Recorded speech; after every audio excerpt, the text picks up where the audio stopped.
I'm Robin, and today I'm explaining Ohm's law. Ohm's law is a relation between voltage, current and resistance. These three expressions all have a symbol. We use the U or V for voltage, the I for current and the R for resistance.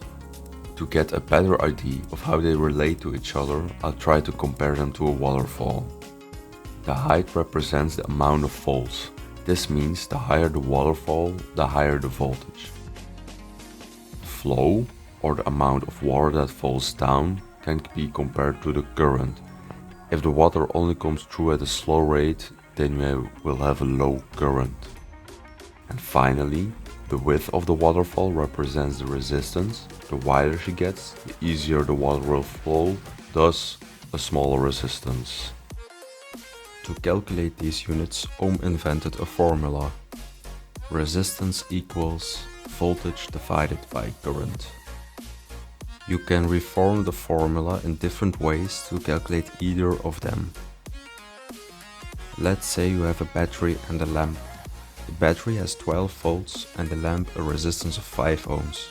The current that will flow through the circuit will be 2.4 amps.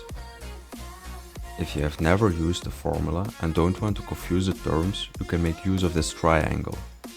You simply cover the item that you're searching, and when the units are on top of each other, you divide them. If they are next to each other, you multiply them. You can relate some fundamental things between voltage, current and resistance. Let's apply it to the lamp. If the voltage rises and the resistance is constant, the current will rise too. If you change out the lamp for one with less ohms, for example, apply the same voltage to the circuit and the current will drop. If you have any questions about Ohm's law, feel free to ask them in the comment section down below. Thank you for watching, please like and subscribe and see you next time.